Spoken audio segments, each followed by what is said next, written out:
Mummy तो हमके हमेशा डांटेली। राउरी प्रवचन सुने में हमार कोनो दिलचस्पी नहीं खे। छठी माई के पूजा बा और हमार पूरा ध्यान ओमे लागल बा।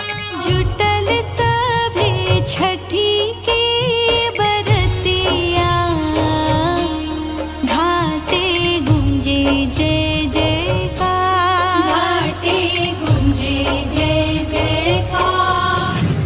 वो देख पगलिया पूरा प्रसाद के जूठा कर दिया। देख लू छठी मैया, एक और कन्या रूपी छठी माई के पूजा होता और दूसरा और एगो कन्या के धक्का मार के भगावल जाता। मितवा बनू हमार। चाहे हंस के चाहे रो के जिंदगी जिए के पड़ी।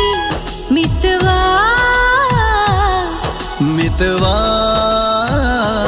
हम पर छाई बन के रह तोहरा साथे हर घड़ी। हम पर छाई बन के रहब तोहरा साथे हर घड़ी।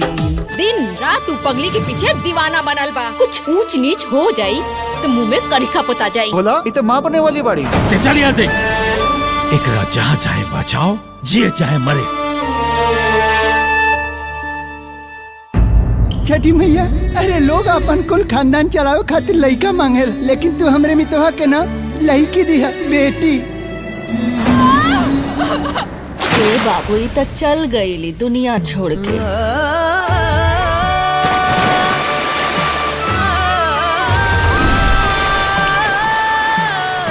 हम तोरा से वादा करे तनी मितवा, तोरा बेटी के अपन बेटी बना के पाला।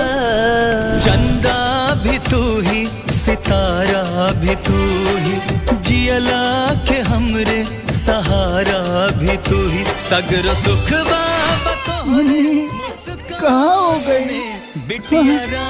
लेकिन रहुआ के हैं। ला दूध पीला मुन्नी, ला। अरे वाह, अरे लेकिन रहुआ हमर जान। हमार बिटिया कॉलेज में टॉप कैले बिया। जाना तारे पापा, हमरा एक गांव के साधारण जिंदगी तो बिल्कुल नहीं जिए के। चीयर्स। एक दिन एक गांव के छोट घर से ना हम निकल के शहर में आपन महल बनाई। हे ज्योति, ये लोग कौन है? हम इनका पापा।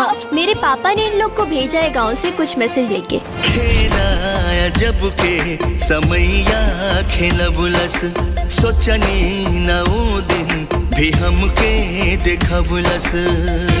जिंदगी जगिरा पे हंस के लुटा दिहनी हम, उहे आपन तदिहले बासु अगम।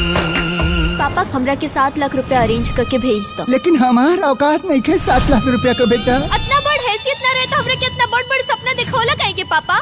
ऐसा जान के का फायदा जौन अपना बच्चा के कामे ना आ सके। तोरा इंग्लैंड जाए के सपना पूरा करे खातिर हमार बच्चा मौत के पेपर पर अंगूठा लगा चुकल।